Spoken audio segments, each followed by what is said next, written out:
আমরা আজকে প্রথমে কিছু নাহুর কায়দা দেখবো, কিছু নিয়ম দেখে নিব। হ্যাঁ,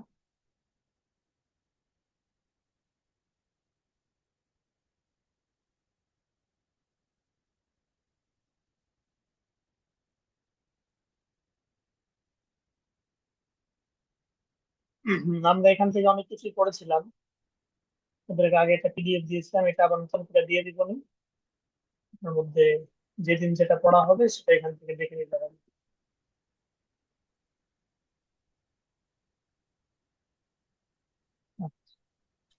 এটা কি বাংলায় নাকি ভাই? হম হম, এটা বাংলায়, মানে শুধু নিয়ম কানুন যেগুলো আছে সেগুলো আর কি আপনাদের বোঝার ও জন্য আচ্ছা, এটা নিয়ম কানুন আলাদা গুলা। করে বাংলায় করা হয়েছে। হুম, আচ্ছা, যেমন ব্যাকরণ অংশটাও কি বাংলায় না বাংলা আছে আরবির সাথে? হ্যাঁ আছে, ব্যাকরণের অংশ হালকা তাহলে হালকা এইটা বাংলায় এইটা আছে। আমাদেরকে একটু শেয়ার করে দিতে মনে হয় ভালো হতো এটা। মনে হম, হচ্ছে তো আগে একটা পিডিএফ দেওয়া বাংলাটা হয়েছে, আপনাদের থাকলে। কাছে পেয়েছেন কিনা এটা আবার দিয়ে দিব নতুন করে, সমস্যা নেই। এটা একটু দিয়ে দিয়ে নতুন করে, তাহলে হুম, আমি হয়তো আগেরটা খেয়াল করি, আমি প্রথমেরটা খেয়াল রাখছি যেটা। আচ্ছা আচ্ছা। আচ্ছা দেখেন এখানে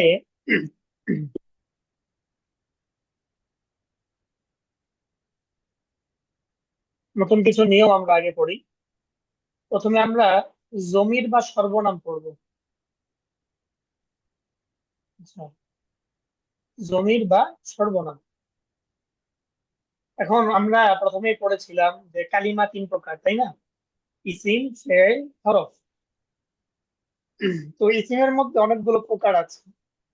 এক নম্বরে যেমন গেল ইসমুল ইশারা, যেমন হাদা, যালিকা, এগুলো। হ্যাঁ, তো ইসিমের আরেকটা প্রকার হলো জমির বা সর্বনাম।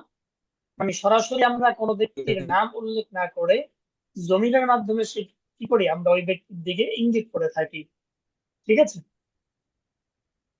যেমন দেখেন এখানে দেখাচ্ছে হুয়া, হুমা, হুম। হুয়া মানে হচ্ছে সে, হুমা মানে তারা দুজন, হুম মানে হলো তারা। মানে দুইজনের বেশি যে প্রয়োজন হোক আমরা হুম ইউজ করতে পারি বা ব্যবহার করতে পারি। তো আগে এটা বুঝে নেই, এটা মূলত আল গায়িবু বা অদৃশ্য ব্যক্তির ক্ষেত্রে হুয়া ব্যবহার হয়। কার ক্ষেত্রে? অদৃশ্য ব্যক্তির ক্ষেত্রে। যেমন আমরা বললাম যে সে গিয়েছে, সে খেয়েছে, ঠিক আছে, বা সে পড়েছে। তো অদৃশ্য ব্যক্তির ক্ষেত্রে সে ব্যবহার মানে হুয়া ব্যবহার হয়ে থাকে। তো এটা আবার পার্থক্য আছে। যদি মুজাক্কার বা পুরুষ হয় তাহলে হুয়া ব্যবহার হয়, আর মুআন্নাস হলে কি হয়, হিয়া ব্যবহার হয়। ঠিক আছে, মুআন্নাস হলে হিয়া, আর মুজাক্কার হলে কি, হুয়া। তো হুমায়ের মধ্যে আবার কি দোনোটার ক্ষেত্রে সেম, পুরুষের ক্ষেত্রেও হুমা, মহিলার ক্ষেত্রেও হুমা। তবে যদি আমরা তারা বলতে চাই তাহলে পুরুষের ক্ষেত্রে হচ্ছে হুম, আর মহিলাদের ক্ষেত্রে হলো হুন্না। পুরুষের ক্ষেত্রে হুম, মহিলাদের ক্ষেত্রে কি, হুন্না, মানে তারা। তাহলে পুরুষের ক্ষেত্রে হুয়া, হুমা, হুম, সে, তারা দুজন কিংবা তারা। আর মহিলাদের ক্ষেত্রে হিয়া, হুমা, হুন্না, সে, তারা দুজন কিংবা তারা। ঠিক আছে, পার্থক্যটা বুঝেছেন তো? প্রথমটা হলো পুরুষের ক্ষেত্রে ব্যবহার হয়, যদি আপনি কোনো পুরুষের দিকে ইঙ্গিত করতে চান, যেমন খালেদ, মাজেদ, ঠিক আছে, তাসলিম, তাওহিদ, কোনো পুরুষের দিকে যদি আপনি ইঙ্গিত করতে চান তাহলে হুয়া, হুমা, হুম দ্বারা ইঙ্গিত করতে হয়। আর যদি মহিলার দিকে ইঙ্গিত করতে চান, যেমন আমেনা, ফাতেমা, তাহলে হিয়া, হুমা, হুন্না এর মাধ্যমে ইঙ্গিত করতে হবে। ঠিক আছে, তো এগুলোকে বলা হয় জমিরে মুনফাসিল বা মুক্ত সর্বনাম। মানে এগুলো আপনার কোনো কিছু কোনো শব্দের সাথে যুক্ত না হয়ে শব্দ থেকে আলাদা হয়ে ব্যবহার হয়। যেমন হুয়া, ঠিক আছে, হুয়া ফিল গুরফাতি, সে কামরায়। হিয়া ফিল গুরফাতি, সে একজন মহিলা কামরায়। ঠিক আছে, শব্দ থেকে আলাদা হয়ে ব্যবহার হবে, শব্দের সাথে যুক্ত হয়ে না। সামনে আসবে জমিরে মুত্তাসিল, সেটা হচ্ছে শব্দের সাথে যুক্ত হয়ে। আচ্ছা যাই হোক, তাহলে সে একজন পুরুষ আমরা কিভাবে বলবো? সে একজন পুরুষ কিভাবে বলবেন? আল হুয়া হুয়া, রজুলুন। কি বলবেন? হুয়া, সে একজন পুরুষ। তারা দুজন পুরুষ, হুমা। তারা একাধিক পুরুষ, হুম। ঠিক আছে, তেমনি ক্ষেত্রে মহিলাদের ক্ষেত্রে সে একজন মহিলা, তাহলে হিয়া। তারা দুজন মহিলা, হুমা। আর তারা যদি মহিলা একাধিক হয়, দুইজনের বেশি হয়, তাহলে ব্যবহার হবে কি হুন্না। হুম। বুঝতে পেরেছেন তো না? হুয়া হুমা হুম, হিয়া হুমা হুন্না। আচ্ছা, এগুলো যখন আপনারা আবার পড়বেন তখন আবার এগুলো আমরা রিহার্সাল করবো, সহজ হয়ে যাবে, সমস্যা নেই। এখন শুধু নিয়মটা মনে রাখার জন্য পড়ার। এরপরে দেখেন, যদি আমরা বলি তুমি, তাহলে তুমি কিভাবে বলবো? তুমি যদি পুরুষের ক্ষেত্রে ব্যবহার হয় তাহলে সম্বোধন হবে আন্তা। কিসের মানে কিভাবে? আন্তা। আন্তা মানে তুমি, আন্তুমা মানে তোমরা দুজন পুরুষ, আন্তুম তোমরা কয়েকজন পুরুষ। আর যদি মহিলার ক্ষেত্রে হয় তাহলে আন্তি তুমি একজন মহিলা, আন্তুমা তোমরা দুজন মহিলা, আন্তুন্না তোমরা কয়েকজন মহিলা। ঠিক আছে? তাহলে এই গায়েব বা অদৃশ্যের ক্ষেত্রেও কি হয়, পার্থক্য হয়। পুরুষের ক্ষেত্রে হুয়া ব্যবহার হয় আর মহিলার ক্ষেত্রে হিয়া। এমনি ভাবে মুখাতাব বা সম্বোধনের ক্ষেত্রেও কি হয়, আনতা আনতি। যদি আপনি পুরুষকে সম্বোধন করি তাহলে তায়ের উপরে জবর দিব, আর যদি মহিলাকে সম্বোধন করি তাহলে তায়ের নিচে জের দিব। বুঝছে। মনে থাকবে? আনতা আনতি, আনতুমা আনতুমা, মানে দুজনের ক্ষেত্রে আবার একটা মিল থাকে। আনতুম আনতুন্না, পুরুষের ক্ষেত্রে মিম ব্যবহার হয়, আর মহিলার ক্ষেত্রে নুনে তাসদিদ দিয়ে আনতুন্না। ঠিক আছে? আনতুম আনতুন্না। আর মুতাকাল্লিম বা মানে নিজের ক্ষেত্রে, মুতাকাল্লিম মানে কি নিজে বা আমি, এই যে একম পুরুষ এখানে বাংলায় লিখেছে। গায়েব মানে তৃতীয় পুরুষ, মুখাতাব মানে দ্বিতীয় পুরুষ, মুখাতাব মুতাকাল্লিম মানে কি প্রথম পুরুষ। তো আরো সহজে বললে, মানে গায়েব মানে হলো অদৃশ্য ব্যক্তির দিকে ইঙ্গিত, মুখাতাব মানে হচ্ছে আপনি যাকে সম্বোধন করছেন, আর মুতাকাল্লিম মানে আপনি নিজেই। ঠিক আছে? তো আমি যদি বলি আমি গিয়েছি, তাহলে কিভাবে বলবো? আনা। ঠিক আছে? আনা এর মাধ্যমে বলতে হবে। আমি কামরায়, আনা ফিল গুরফাতি আমি ঘরে, আনা ফিল বাইতি আমি মসজিদে, আনা ফিল মসজিদি। ঠিক আছে? তাহলে আমি এর ক্ষেত্রে পুরুষ হোক মহিলা হোক সবসময় আনা ব্যবহার হবে। আর আমরা যদি বলতে চাই তাহলে নাহনু ব্যবহার হবে। কি হবে? নাহনু ব্যবহার হবে। আচ্ছা, এগুলো শুধু মনে রাখেন, এগুলো আপনার সামনে পড়ায় আসবে, তখন আবার মনে করাই দিব আপনাদেরকে ইনশাআল্লাহ। তাহলে যদি তৃতীয় পুরুষ বা অদৃশ্য ব্যক্তিকে ইঙ্গিত করতে চাই, পুরুষের ক্ষেত্রে হুয়া, মহিলার ক্ষেত্রে হিয়া, দুজন হলে দোনো ক্ষেত্রে হুমা, আর একাধিক হলে পুরুষের ক্ষেত্রে হুম, মহিলাদের ক্ষেত্রে হুন্না। এমনি ভাবে দ্বিতীয় পুরুষ বা যদি আপনি কাউকে সম্বোধন করতে চান মুখাতাব বানান, তাহলে পুরুষের ক্ষেত্রে আন্তা মানে তুমি, মহিলার ক্ষেত্রে আন্তি। আর আন্তুমা আন্তুমা মানে তোমরা দুজন পুরুষ মহিলা একই। আন্তুম পুরুষের ক্ষেত্রে তোমরা, আন্তুন্না মহিলাদের ক্ষেত্রে তোমরা। ঠিক আছে? একাধিক পুরুষ যদি আপনি সম্বোধন করেন যে তোমরা এটা করো। আর মুতাকাল্লিমের ক্ষেত্রে সবসময় আনা। ঠিক আছে? আর আমরা মানে নাহনু। ওকে, বুঝতে পেরেছেন তো না? তো হুম। এগুলো গেল জমিরে মুনফাসিল বা মুক্ত সর্বনাম, মানে শব্দ থেকে আলাদা হয়ে এগুলো ব্যবহৃত হয়। এখন শব্দের সাথেও কিছু জমির ব্যবহৃত হয়, যেমন জমিরে মুত্তাসিল বা সংযুক্ত সর্বনাম আমরা এখানে দেখব। সেগুলো কি? যেমন হু, হু মানে হলো তার বা তাকে। হু মানে কি? তার বা তাকে, পুরুষের ক্ষেত্রে এটা। হুমা মানে হচ্ছে তাদের দুজন, দুজনের বা তাদের দুজনকে। হুম মানে হচ্ছে তাদের বা তাদেরকে। এমনি ভাবে যদি মহিলার ক্ষেত্রে বলতে চাই তাহলে হা ব্যবহার করতে হবে। কি ব্যবহার করতে হবে? হা। পুরুষের ক্ষেত্রে ছিল হু, আর মহিলাদের ক্ষেত্রে হা। হা মানে তার বা তাকে, হুমা আবার একই থাকবে। আর মহিলাদের ক্ষেত্রে হুন্না। ওই যে আগের সাথে মিল আছে। ঠিক আছে? ওই যে এখানে হোম ব্যবহার হয়েছে, হুন্না ব্যবহার হয়েছে, তো এখানেও একই, হোম হুন্না। এমনি ভাবে যদি আপনি মুখাতব বা দ্বিতীয় পুরুষকে সম্বোধন করতে চান তখন কা। কি ব্যবহার করতে হবে? কা। এটা শব্দের মধ্যে ইউজ করলে ওটা আপনাদের জন্য সহজ হবে। কা মানে হচ্ছে তুমি বা তোমার বা তোমাকে, উমা মানে তোমাদের দুজনের, কুম মানে তোমাদের, কি মানে তোমার মানে একজন মহিলার ক্ষেত্রে, উমা মানে তোমাদের দুজনের, কুন্না মানে তোমাদের। আর যদি আমি বলতে চাই আমার, তাহলে কি ব্যবহার করতে হবে? ইয়া ব্যবহার করতে হবে। কি? ইয়া। যেমন বাইতি আমার ঘর, মসজিদি আমার মসজিদ, কলামি আমার কলম। আর যদি আমাদের বলতে চাই তাহলে না, নুন আলিফ। কি ব্যবহার করতে হবে? না। যেমন মসজিদুনা আমাদের মসজিদ। ঠিক আছে? বাইতুনা আমাদের ঘর। আচ্ছা, এখান থেকে উদাহরণ দিলে সহজ হয়ে যাবে আপনাদের জন্য। এই যে এখানে বাইতুহু মানে কি? তার বাড়ি বা তার ঘর, পুরুষের ক্ষেত্রে। বাইতুহুমা তাদের দুজনের বাড়ি। বাইতুহুমা বাইতুহুম তাদের বাড়ি। ঠিক আছে? এমনি ভাবে যদি আপনি কোনো মহিলার দিকে বোঝান যেটা আমেনার বাড়ি, ঠিক আছে, তাহলে হা দেওয়া ইঙ্গিত করতে হবে। বাইতু হা তার বাড়ি, বাইতু হুমা তাদের দুজনের বাড়ি, বাইতু হুন্না তাদের বাড়ি, ঠিক আছে। তো আপনি বলতে চাইলেন তোমার বাড়ি, যদি পুরুষকে সম্বোধন করেন বাইতুকা তোমার বাড়ি, বাইতুকুমা তোমাদের দুজনের বাড়ি, বাইতুকুম তোমাদের বাড়ি। আর যদি মহিলার ক্ষেত্রে হয় তাহলে বাইতুকি তোমার বাড়ি, বাইতুকুমা তোমাদের দুজনের বাড়ি, বাইতুকুন্না তোমাদের বাড়ি।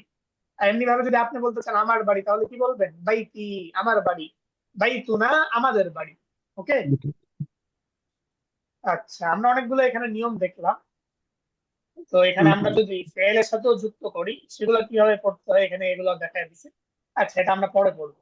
আমাদের পড়ার সাথে সম্পৃক্ত যেটা আজকে, সেটা আমরা আজকে পড়বো। চলেন সামনে। আল ফেলুল মাজি এগুলো আমরা পড়েছি, এগুলো আবার পরে পড়ায় দিব। আচ্ছা, এই এখান থেকে আসেন। মুজাফ মানে হচ্ছে অধিকৃত, আর মুজাফুন ইলাই মানে কি? অধিকারী। ঠিক আছে। মুজাফ মানে অধিকৃত, মুজাফুন, আর মুজাফ ইলাই মানে হচ্ছে অধিকারী। দুটি ইসিমের মধ্যে সম্পর্ক প্রকাশ হলে অধিকৃত ব্যাপারটিকে মুজাফ এবং অধিকারীকে মুজাফুন ইলাই বলা হয়। মুজাফ এবং মুজাফুন ইলাই সর্বদা পর পরে আসে, মানে আগে মুজাফ আসবে, পরে মুজাফ ইলাই আসবে। ওকে। যেমন এখানে কিছু উদাহরণ দেওয়া হয়েছে, দেখেন দুইটা শব্দ এখানে আনা হয়েছে, একটা হচ্ছে কলামুন আর একটা হলো হামিদুন। ঠিক আছে। একটা হলো কি? কলামুন, আর একটা হামিদুন।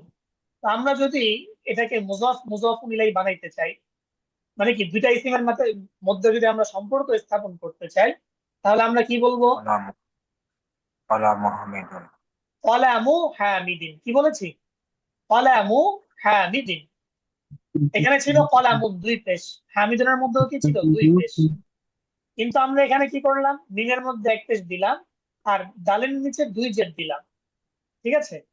তো এটা মনে রাখতে হবে, যখন নাকি কোনো শব্দকে আমরা মুজফ বানাই, সেটা দুই পেশ থেকে এক পেশে পরিণত হয়। কি হয়?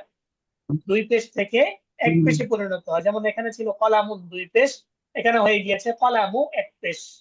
আর যেটা মুজাফুন ইলাইহি হবে, সেটা শেষ হরফে সর্বদাই দুই জের কিংবা এক জের হবে, দুই জের কিংবা এক জের হবে।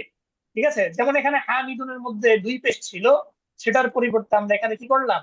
হামিদিন দুই জের দিলাম। তাহলে অর্থ কি হলো? কলামু হামিদিন, হামিদের কলম। আমরা জানি আরবিতে অর্থ করার ক্ষেত্রে পিছন থেকে আসতে হয়। হামিদিন যেহেতু পরে এসেছে, তাহলে আমরা হামিদের অর্থ আগে করব। কলামু হামিদিন, হামিদের কলম। এরপরে দেখেন আরো দুটো শব্দ দেওয়া হয়েছে, একটা হলো বাইতুন আর একটা হলো তাজিরুন। বাইতুন মানে একটি ঘর, তাজিরুন মানে একজন ব্যবসায়ী। এখন আপনি যদি বলতে চান একজন ব্যবসায়ীর ঘর, তাহলে কিভাবে বলবেন? বাইতু তাজিরিন। হ্যাঁ, বাইতু তাজিরিন। দুই পেশের বদলে এক পেশ চলে আসবে, দুই পেশ এমনি ভাবে দুই পেশের বদলে দুই জেড চলে আসবে। এই নিয়মটা মনে রাখেন, ঠিক আছে। যখন মুজাফ হয় বাইত তখন দুই পেশের বদলে এক পেশ হয়ে যায়, আর মুজাফুন ইলাই দুই জেরের বদলে দুই পেশের বদলে দুই জের হয়ে যায়। ঠিক আছে। যেমন বাইতুন দুই পেশ ছিল, এখানে হয়ে গিয়েছে বাইতু। তাজিরুন দুই পেশ ছিল, সেটা হয়ে গিয়েছে কি? রিন দুই জের। বাইতু তাজিরিন, একজন ব্যবসায়ীর ঘর। বুঝতে পেরেছেন? না বুঝলে বললেন কিন্তু, হ্যাঁ। এরপরে দেখেন আলিফ লাম যুক্ত শব্দ, একটা হলো বাইতুন একটি ঘর, আর তাজিরু মানে কি? ব্যবসায়ীটি। এখন আমরা যদি বলতে চাই ব্যবসায়ীটির বাড়ি, তাহলে কিভাবে বলবো? বাইতু তাজির তাজির বাইতুত তাজিরি, বাইতুত তাজিরি। তাজির। কি বলবো? বাইতুত তাজিরি। বাইতুত্তাজিরি। হ্যাঁ, এখানে বাইতুন ছিল দুই পেশ, সেটার বদলে হয়ে গিয়েছে এক পেশ। এখানে আত্তাজিরু যেহেতু আলিফ লাম যুক্ত হয়েছে, তাই রয়ের মধ্যে এক পেশ। তো এক পেশের বদলে আমরা এখানে কি বসাইছি? এক জের। ঠিক আছে। একবার বাইতুন কাসরা। আত্তাজিরু এর পরিবর্তে বাইতুত তাজিরি। বুঝতে পারতেছেন তো, না? আচ্ছা, এরপরে দেখেন আরো আরো দুইটা উদাহরণ দেখি। একটা হলো কিতাবুন, কিতাব মানে হচ্ছে একটি বই। আর আমরা আগে দেখে এসেছি হুম মানে কি? তাদের। মানে পুরুষের ক্ষেত্রে বলতে গেলে হুম মানে তাদের। তাহলে যদি কিতাবুহুম আমরা এখন মুজাফ মুজাফ মিলাই যুক্ত করি, তাহলে কিভাবে হবে? এই যে এখানে কিতাবুহুম। দিয়ে দিয়েছে কিতাবুহুম। এই বায়ের মধ্যে দুই পেশের বদলে এখানে এক পেশ হয়ে গিয়েছে, আর হুমটা বায়ের সাথে আমরা যুক্ত করে দিয়েছি। কিতাবুহুম মানে কি? তাদের। এখানে ভুল তোমাদের লেগেছে, হবে তাদের বই। কি হবে? তাদের বই। তোমাদের না, হবে কি তাদের বই। হুম, আচ্ছা, এরপরে দেখেন কিতাবুন এবং ইয়া এসেছে। আমরা জানি ইয়া যুক্ত করতে হয় কার ক্ষেত্রে? মুতাকাল্লিমের ক্ষেত্রে, মনে আছে? মুতাকাল্লিমের ক্ষেত্রে মানে আমার আমার বোঝানোর জন্য আমার আমরা ইয়া ইউজ করে থাকি। তাহলে আমরা এখানে কিতাবুনের বদলে বায়ের নিচে কি করব? জের নিয়ে আসবো, কিতাবি। আমরা কি বলবো? কিতাবি মানে আমার বই। এখন প্রশ্ন আসতে পারে যে বায়ের নিচে জের কেন দিলাম, বায়ের উপরে পেশেরা দিব আমরা? আমরা জানি মুজাফের মধ্যে কি হয়, কলামুন থেকে কলামু, বাইতুন থেকে বাইতু, তাই না? তাহলে কিতাবুন থেকে কিতাবু, তাহলে এখানে কিতাবুন থেকে কিতাবুই হওয়ার কথা ছিল, কিতাবি কেন বললাম? কিতাব। আরবিতে একটা নিয়ম আছে, মানে শেষ হরফের দিকে ইঙ্গিত করে কি করা হয়, আগের হরফটাকে প্রদান করা হয়। যেহেতু শেষ হরফটা ইয়া, আর ইয়া সাধারণত এই কি বলে কাসরাকে বেশি গ্রহণ করে, মানে ইয়া এর ঝোঁক থাকে কিসের দিকে? জেরের দিকে। তাই আমরা ইয়া এর দিকে লক্ষ্য করে কি করেছি, এই পেশের বদলে জের নিয়ে এসেছি। আচ্ছা, এটা সামনে আসবে নিয়ম, এটা এখন একটু টাচ দিয়ে রাখলাম মনে থাকার জন্য আর কি। তো এটা মনে রাখবেন, যখন মুতাকাল্লিমের ইয়া যোগ করা হয় তখন আগের শব্দে সবসময় কাসরা হয়। আগের শব্দে কি হয়? সবসময় কাসরা হয়। যেমন কিতাবুন থেকে কিতাবি, বাইতুন থেকে বাইতি, মসজিদুন থেকে মসজিদি, ঠিক আছে, সাআতুন থেকে সাআতি। বুঝছেন? ইয়া এর আগের শব্দটা সবসময় কি হয়ে যাবে? ইয়া এর আগের হরফটা সবসময় কাসরা চলে আসবে। আচ্ছা, এরপরে রব্বুন না আরো উদাহরণ দেওয়া হয়েছে এখানে, এগুলো আপনারা নিজেরা পড়ে নিয়েন। এরপরে আসেন, আমাদেরকে আরেকটা পড়া সামনে শেখানো হবে, সেটা হলো হামজাতুল ওয়াসল এবং হামজাতুল কতঈ। সেগুলো সামনে আসলে পড়ায় দিব না। হারফুন নিদা, আমরা পঞ্চম অধ্যায় আরেকটা পড়া পড়বো, সেটা হলো হারফুন নিদা। কি আপনাদেরকে একটু বলেছিলাম, ওই যে আমরা যে বলি ইয়া আল্লাহ, ঠিক আছে না, মানে কি হে আল্লাহ, তাহলে ইয়া এর মাধ্যমে হুম মূলত হুম কাউকে আহ্বান করা হয় বা ডাকা হয়। তো এখানে এটাই বলেছে, কাউকে ডাকার জন্য ইয়া অব্যয়টি ইয়া। ব্যবহৃত হয়, একে হরফুন নিদা বলে। হরফুন নিদার পরে ও, নির্দিষ্ট কাউকে ডাকলে ইসিম গুলো মারফু হয় এবং শেষে তানবিন হয় না। তবে এরপর হুম, মুযাফ থাকলে কিংবা তা দ্বারা অনির্দিষ্ট কাউকে ডাকলে মানসুব হয়। যেমন উদাহরণ দিলে বুঝবেন। কিতাবুল। মানে ইয়া অব্যয়ের পরে যদি আমরা নির্দিষ্ট কাউকে ডাকি, যেমন আল্লাহকে ডাকলাম, হ্যাঁ ইয়া আল্লাহ, তাহলে এই যে হে আল্লাহ, তাহলে আমরা কি করলাম? আল্লাহ শব্দের মধ্যে তানবিন না দিয়ে এক পেশ দিলাম। কি দিলাম? এই যেটাই বলেছে, ইসিম গুলো মারফু হয় এবং শেষে তানবিন হয় না। মারফু মানে কি? রফা যুক্ত হওয়া। রফা মানে কি? হুম? রফা নসব জর, মনে আছে? রফা মানে পেশ, নসব মানে মানে জবর, আর এই জর মানে কি? যে রফা নসব জর। আচ্ছা, আবার পরে এগুলা আবার করে নিবো আমরা, সমস্যা নেই। তাহলে হারফুন নিদা যদি আমরা কোনো ইসিমের শুরুতে নিয়ে আসি, তখন আমরা কি করি? ইসিমের শেষ আল্লাহ। হরফের মধ্যে দুই পেশের বদলে এক পেশ দেই। যেমন ইয়া আল্লাহ, আল্লাহ। ইয়া উস্তাদু, ইয়া আমিনাতু, ইয়া মারইয়ামু, ঠিক আছে? তবে যদি হরফুন নিদায়ের পরে আমরা মুযাফ ব্যবহার করি, মুযাফ মনে আছে তো, মানে একটা শব্দকে আরেকটার সাথে আমরা যদি যুক্ত করি, তখন আমরা কি ঠিক করতে আছে। হয়? ওই মুযাফের মধ্যে নসব দিতে হয়। যেমন ইয়া রব্বাল আলামিন, এখানে ইয়া রব্বু হওয়ার কথা ছিল, কিন্তু এটা অনির্দিষ্ট হওয়ার কারণে এবং মুযাফ হওয়ার কারণে আমরা কি করেছি? বায়ের উপরে জবর বা নসব দিয়েছি। ইয়া রব্বাল আলামিন, এটাই বলেছে যে মানসুব হয়। মানসুব মানে কি? নসব যুক্ত হওয়া। তুমি হবে ইয়া আবা বাকরিন, হে আবু বকর, ঠিক আছে? এমনি ভাবে যদি আমরা অনির্দিষ্ট মানে মুসাফিরুন, মানে যে কোনো একজন মুসাফির হইতে পারে, তাহলে ইয়া মুসাফিরুন ইলা লুবনানা, হে লেবাননের পথযাত্রী। এখানে আমরা কি করেছি? মুসাফিরুন ব্যবহার করেছি। আচ্ছা, ইয়া দাইআন কিতাবু। আচ্ছা, যাই হোক, এখানে কঠিন কঠিন শব্দ এগুলো আপনাদের দরকার নেই। তাহলে আমি যেটা বুঝাতে চাইলাম, যে এখানে দুইটা পড়া আমরা পড়লাম। একটা হলো মুজাফ মুজাফ ইলাই, আর একটা কি হারফুন নিদা মুনাদা, ঠিক আছে? তো পঞ্চম অধ্যায়ে আমাদের এই পড়াটা কাজে লাগবে। মানে নাহু বা ব্যাকরণ যতটুকু না হইলেই নয়, ততটুকু আপনাদেরকে আমি বলবো, হ্যাঁ। কারণ নাহুর মাধ্যমে পড়া অনেক সময় কঠিন হয়ে যায়, মনে হয় যে কি বলতেছে, নিয়ম কানুন বুঝি না, ঠিক আছে না? এমনি পড়তে তো সহজ লাগে, নিয়ম কানুন আসলে অনেক সময় কি হয়ে যায়, কঠিন হয়ে যায়। তো যতটুকু লাগে ততটুকু, ওকে। আচ্ছা, চলেন আমরা যেহেতু মোটামুটি একটা পড়া পড়লাম, ওটা তো বাংলা বাংলা লেখা যে হুজুর যে বইটা যে আমাদেরকে দিয়েছিলেন নাকি হ্যাঁ নাকি না হ্যাঁ, বাংলা? ওটা আপনাদেরকে নির্দিষ্ট একটা পরিমাণ দিয়েছিলাম, আজকে দিয়ে দিও পুরোটা, সমস্যা নেই। আজকে পুরোটাই ওটা দিয়ে দিব। আজকে আরেকবার দিয়ে দিন হুজুর। হ্যাঁ হ্যাঁ, দিব ইনশাআল্লাহ। তাহলে এগুলো হচ্ছে আমি প্রিন্ট আউট নিয়ে, প্রিন্ট আউট না নিলে পড়া যায় না ফোন থেকে। হ্যাঁ হ্যাঁ, প্রিন্ট আউট নিয়ে নিন, করবেন ইনশাআল্লাহ। আচ্ছা, এখন আসেন আদ-দারসুল খামিসু, পঞ্চম অধ্যায়। আমরা ওই পঞ্চম সময় অধ্যায়। আমরা পড়েছিলাম। তো এখন অনেকটা সহজ হয়ে যাবে, যেহেতু আপনারা নিয়ম জেনেছেন এখন। তো সাইড প্রশ্ন করছে, দেখি একজন বলেন, কে বলবেন কি প্রশ্ন সাইদ করছে? তাপো। আশরাফুল ভাই আসেন, আশরাফুল ভাই, হ্যাঁ বলেন। জি আসসালামু আলাইকুম। ওয়ালাইকুম এইখানে আসসালাম, যেটা বলেন। কিতাবু মাহমুদিন হাদা ইয়া ইয়াসিরু। হ্যাঁ, এটা মুহাম্মাদিন হবে, কি হবে? কিতাবু মুহাম্মাদিন।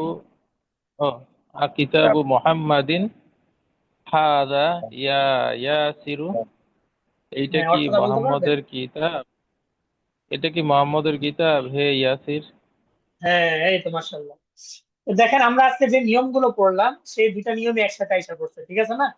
যে আমরা জানি কিতাবুন ছিল, মুহাম্মাদুন ছিল, কিন্তু আমরা যেহেতু এটাকে মুজাফ এবং মুজাফুন ইলাইহি বানিয়েছি, কিতাবও কি মুজাফ, অধিকৃত, আর মুহাম্মদ মানে কি মুজাফ ইলাইহি বা অধিকারী, মানে মুহাম্মদ এই কিতাবের অধিকারী।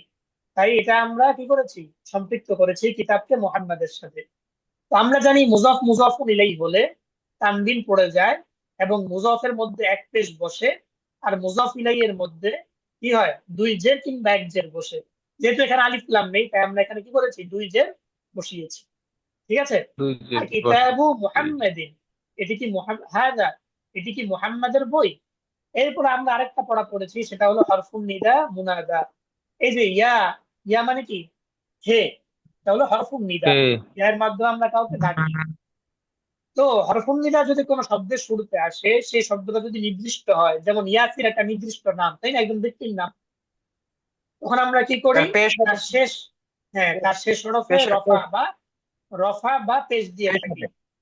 রফা বা পেশ, পেশের আরেকটা নাম আছে, পেশের আরেকটা নাম কি, রফা। আর রফা। যখন এই শব্দটা কি হয়, মানে হরফটা রফা যুক্ত হয় বা পেশ যুক্ত হয়, তখন সেই হরফটাকে বলা হয় মারফু। কি বলা হয়? মারফু। আচ্ছা, এগুলো মারফু। আস্তে আস্তে মুখস্থ করেন আপনারা, সমস্যা নেই। আচ্ছা, তাহলে এই যে এটা বললেন, কিতাবু মুহাম্মাদিন হাদা ইয়া ইয়াসিরু, হে ইয়াসির, এটি কি মুহাম্মাদের বই? আচ্ছা, এরপর একটা বলেন,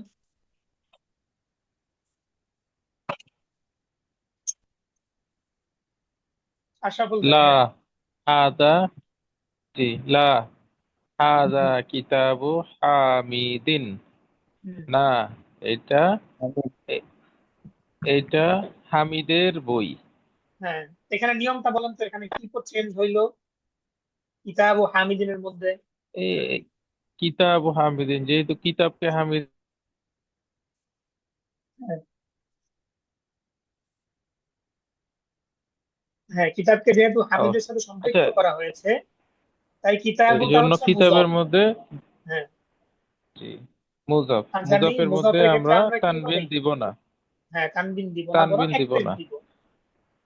এক এক পেজ দিব। আর হামিদের দিকে যেহেতু হ্যাঁ এটা মুজাফ ইলাই, হ্যাঁ, এটা সেজন্য মুজাফ ইলাইহি। তার দিকে আমরা কাসরা দিব দুইটা, হ্যাঁ, মানে দুইটা তানবিন কিংবা দিব। একটা। হ্যাঁ, দুইটা কাঁচরা দিব কিংবা একটা কাঁচরা দিব। হ্যাঁ, এই তো মাশাআল্লাহ। তো ওই যে আপনারা ওটা আচ্ছা, আপনি আরেকটা যেটা বললেন। বিষয় সেটা হচ্ছে যে জি জি। নির্দিষ্টর ক্ষেত্রে একটা কাসরা দিতে বলছিলেন না, কিন্তু হামিদ তো নির্দিষ্ট। না, ওটা হচ্ছে ইয়ার ক্ষেত্রে, দুইটা হলো হরফুন কেন? নিদা মুনাদা, হ্যাঁ, হরফুন নিদা মুনাদা এর মধ্যে এক পেশ। জি, জি। হ্যাঁ, আর এটা হচ্ছে মুজাফ মুজাফুন আচ্ছা, ইলাইহি। আচ্ছা। যদি আবার ওই যে আলিফ লাম যুক্ত হয়, তখন আমরা কি করব, আলিফ লাম যুক্ত হলে এক এক জেড দিব, একটা হ্যাঁ। দিব। হ্যাঁ, এই তো, জি। যেমন এই সামনে আসবে। কিতাবুন মুহাম্মদ। আচ্ছা, এরপর একটা বলেন তো, সাইদ কি বললো? আইনা কিতাবু মুহাম্মাদিন। হুম, মুহাম্মাদের বই কোথায়? কোথায়? হুম, জি। আচ্ছা, ইয়াসির উত্তর ইয়াসির দিচ্ছে বলছে। হুয়া হুম, আলাল হুয়া আলাল মাকতাবি হুনাকা। হুম, তা আহ টেবিলের তা তা বলে আবার সেখানে টেবিলের উপর, তা তো সেখানে এটার অর্থ টেবিলের উপর। হুম তা সেখানে টেবিলের উপরে। আচ্ছা, হুম। মানে কোন অংশটা আগে করব এটা একটু হ্যাঁ, ওই যে আমি বলেছিলাম, এই যখন লাইনটা আপনার ইয়া হয়, মানে সাধারণত আমরা আরবি অর্থ শেষের থেকে করি। কোত্থেকে? শেষের থেকে, মানে শেষে যে শব্দটা আসে ওইখান থেকে আমরা শুরু করি। কিন্তু যদি কখনো ফাইল বা কর্তা থাকে, হ্যাঁ, যেমন হুয়া একটা কর্তা বোঝাচ্ছে বা কোনো জিনিসের দিকে ইঙ্গিত করছে, তখন কর্তার অর্থটা আমরা আগে তুলি। যেমন হুয়ার অর্থটা আগে তুললাম এখানে, হ্যাঁ, তা সেখানে টেবিলের উপর। ঠিক আছে, তা এখানে টেবিলের উপরে, জি তা জি, সেখানে টেবিলের সেখানে উপর। টেবিলের উপরে। হুনাকা মানে কি? সেখানে। আচ্ছা, আরেকজন ভাই আসেন, কে আসবেন? তসলিম ভাই তো অসুস্থ। নকিবুল ভাই বলতে পারবেন কি আপনি সুস্থ হয়েছেন, নকিবুল ভাই? না, আমি ওই যে পুরোপুরি হয়নি, আমি পড়ি, আমি পড়তে পারি নাই। আচ্ছা আচ্ছা, ঠিক আছে। আমি জাস্ট তো নিয়মিত চেষ্টা থাকার করি, জন্য তসলিম ভাই, আমি। তসলিম ভাই বলতে পারবেন নাকি? ইনশাল্লাহ চেষ্টা করি। হ্যাঁ, আচ্ছা, চলেন তাহলে। সাঈদ কি বললো এটা বলুন, সাঈদ। হ্যাঁ, আইনা দফতারু দফতারু আম্মারিন। দফতারু আম্মারিন। আম্মারিন। আম্মারিন। হ্যাঁ আম্মারিনের খাতা কোথায়? হ্যাঁ, আম্মারের রেজিস্টার বা ইয়াসির খাতা কোথায়? হ্যাঁ, আইনা দাফতারু আম্মারিন। তো ইয়াসির কি বলছে? আম্মারিন। ইয়াসির বলতেছে হুয়া হুয়া আলা রাসি মাকতাবিল মুদার মাদ্রাসাতি। মুদার মুদাররিসি। মাকতাবিল মুদাররিসি। হ্যাঁ, আচ্ছা, এখানে আরেকটা নিয়ম আপনাকে আমি সেটি জিজ্ঞাসা করি, সেটা, আচ্ছা আগে অর্থটা বলুন। সেটি শিক্ষকের টেবিলের উপর। হ্যাঁ, মুদাররিস মানে কি? শিক্ষক। সেটি শিক্ষক শিক্ষকের টেবিলের উপরে। আচ্ছা, এখানে মাকতাবি বাইন নিচে আপনি জের কেন দিলেন? আহ, আলার জন্য তো।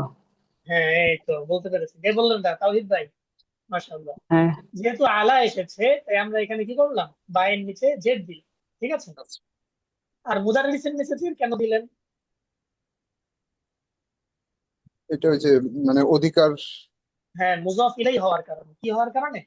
মুজাফ ইলাই হওয়ার কারণে। মুজাফির। অধিকৃত, হ্যাঁ, অধিকারী এই হিসাবে। আচ্ছা, এখানে আরবি যদি এই, নাম থাকতো তাহলে হ্যাঁ দুই জের হইতো। হ্যাঁ, দুই জের হতো। এই তো, মাশাআল্লাহ, বুঝতে পারছেন। এই আরবি যে শব্দগুলো আছে এগুলোকে আমরা বলি পরিভাষা বা ইসতিলাহ বলি।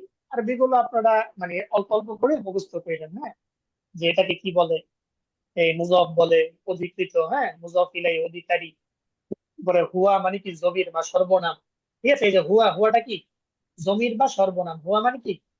জমির, মানে কি? সে। জমির তো এটা জমির হচ্ছে বা জমির বা সর্বনাম। সর্বনাম। এই আরবি যে নামগুলো আছে বা ইসতিলাহ গুলো আছে, এগুলো আপনারা অল্প অল্প করে মুখস্থ করে ফেলেন। আমি ওই যে পিডিএফ আজকে দিয়ে দিব, সেটা থেকে ইনশাল্লাহ। হ্যাঁ, আচ্ছা, এরপরে চলেন। সাইদ কি বলছে? কলামু মান হাজা ইয়া আলিয়্যু। অর্থ কি হবে? ইয়া আলাইহি।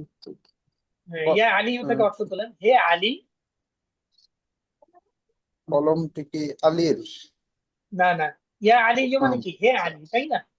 আর মান হ্যাঁ আলী, মানে কি? হ্যাঁ আপনি ওই যে শব্দ শব্দ তর্জমা করে ফেলেন। হাজা মানে হ্যাঁ এটি, হ্যাঁ আলী মান কলম। মানে কি? কার। কলম হ্যাঁ মানে এই কলম। কলমটি কার? হ্যাঁ হ্যাঁ, এটি কার কলম? কি অর্থ হ্যাঁ বলবেন? এটি হ্যাঁ আলী কার এটি কার কলম? কলম? হ্যাঁ, হে আলী, এটি কার কলম? কলামু মান হাদা ইয়া আলিয়ু। হে আলী, এটি কার কলম? আমরা কিন্তু পিছন থেকে অর্থ তুলছি, হ্যাঁ, এটা মনে রাখবেন। যদি ফাইল বা কর্তা থাকে তার অর্থটা আমরা আগে করি, আর না থাকলে পিছন থেকে আমরা অর্থ করি। ঠিক আছে। আচ্ছা, এরপরে চলেন, আলী কি বলতেছে? উনি বলতেছে হাজা কলামুল মুদাররিসি। হ্যাঁ, এটি ক- কলমটি কলম শিক্ষকের। কিনা? এটি হাজার অর্থ বলবেন এটি। এটি, এটি শিক্ষকের কলম। হ্যাঁ, এই তো, এটি শিক্ষকের কলম। ঠিক আছে। আচ্ছা, তাওহিদ ভাই আসেন, তাওহিদ ভাই আছেন? হ্যাঁ আছে। হ্যাঁ, চলেন এটা বলেন। আইনা আইনা হাকিবাতুল মুদাররিসি। হ্যাঁ, আইনা হাকিবাতুল মুদাররিসি। হ্যাঁ, অর্থ কি হবে? হাকিব হাকিবাতুল মানে হচ্ছে ব্যাগ। হ্যাঁ, শিক্ষকটি মুদাররিস হাকিবাতুন শব্দটা তো নাকি শিক্ষকটি হ্যাঁ কোথায়? ব্যাগ। না না, হাকিবাতুল মানে কি ব্যাগ, আর আইনা মানে কোথায়, তাহলে শিক্ষকের ব্যাগ কোথায়। শিক্ষকের ব্যাগ কোথায় কোথায়? হ্যাঁ, হ্যাঁ, আইনা হাকিবাতুল মুদাররিসি, শিক্ষকের ব্যাগ কোথায়। ব্যাগ হ্যাঁ, তাহলে আলিফ কি উত্তর দিচ্ছে? মানে হিয়া তাহতাল মাকতাবি। হ্যাঁ, হিয়া তাহতাল মাকতাবি। তো হিয়া কার দিকে ফিরেছে? ওই যে হাকিবাতুন ব্যাগের দিকে। আর যেহেতু গোলতা যুক্ত হয়েছে, তাই আমরা মানে মহিলাবাচক হিসাবে হিয়া যুক্ত করেছি। পুরুষ বাচকের ক্ষেত্রে কি ব্যবহার হয়? হুয়া ব্যবহার হয়। আর মহিলা বাচকের ক্ষেত্রে হিয়া ব্যবহার হয়। আর এই যে হাকিবাত যে মুয়ান্নাস বা মহিলা বাচক, এটা কেমনে বুঝবেন? শেষে গোলতা যুক্ত হয়েছে এই জন্য। ওকে, এগুলো তো আপনারা পড়েছেন, মনে রাখতে হবে কিন্তু। হিয়া তাহতাল মাকতাবি অর্থ কি হবে?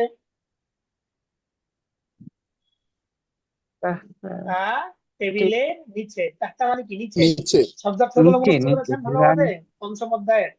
পঞ্চম অধ্যায়ের শব্দার্থগুলো আবার মুখস্থ করবেন ইনশাআল্লাহ। ওকে, আজকে আর বেশি পড়া দিব না, এটাই আবার পড়া থাকবে। আর ওই যে পিডিএফটা দিয়ে দিব, সেটা থেকে আপনারা নিয়মগুলো আরেকবার দেখবেন, ঠিক আছে? ওই যে জমির সর্বনাম, এরপর হচ্ছে আপনার এই যে মুজাফ মুজাফুন ইলাই, এমনি ভাবে হরফুন নিদা, মুনাদা, ঠিক আছে, ব্যবহার গুলো কিভাবে হচ্ছে, এগুলো আপনারা চোখ বুলায় হুজুর আসবেন। শব্দগুলো জোড়া লাগানোই কঠিন লাগতেছে হুজুর। দুইটা হ্যাঁ, শব্দ সাথে লাগানো, কোথায় এটা? এগুলি কঠিন লাগতেছে। না মানে এই যে দুইটা শব্দ আগে পরে কোনটা শব্দ থেকে শব্দ নিমু, এটা আর কি। আচ্ছা কোথা আচ্ছা। থেকে শুরু করবো শব্দ প্রথম থেকে, এগুলো আর কি কঠিন লাগে। হ্যাঁ, এটা হচ্ছে আপনার শব্দার্থ গুলো ভালোভাবে মুখস্থ করতে হবে, বুঝছেন? শব্দার্থ যদি ভালোভাবে মুখস্থ হয়ে যায়, তখন দেখবেন যে সব সহজ হয়ে গিয়েছে। বুঝলেন না? যেমন হ্যাঁ, তাহতা, আল মাকতাবু, হাকিবাতু, আল মুদাররিসু, কলামুন, এই শব্দার্থ গুলো আপনার ভালোভাবে আয়ত্তে থাকতে হবে। তাহলে দেখবেন যে অনেক সহজ, ওরা একদম মজা লাগছে আপনার কাছে।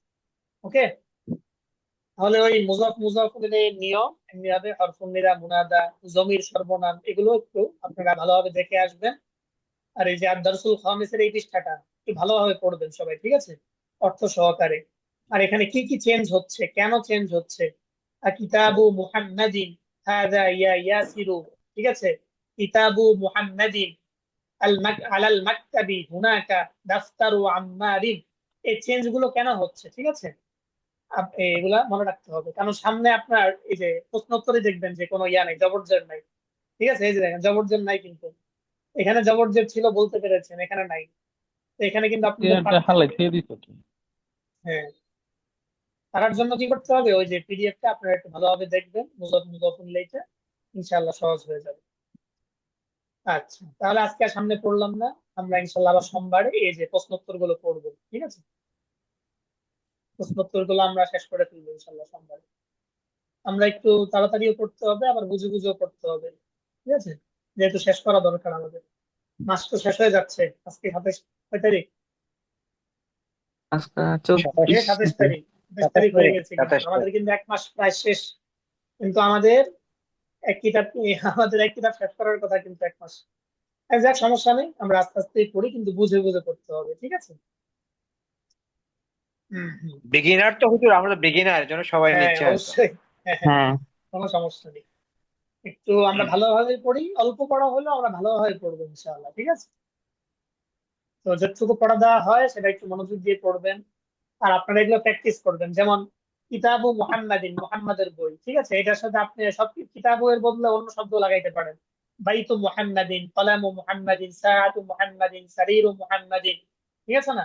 মাকতাবু মুহাম্মাদিন, নাযরাতু মুহাম্মাদিন, যে শব্দগুলো আপনারা পড়েছেন সেগুলো আপনারা লাগা লাগা প্র্যাকটিস করতে পারেন, ঠিক আছে?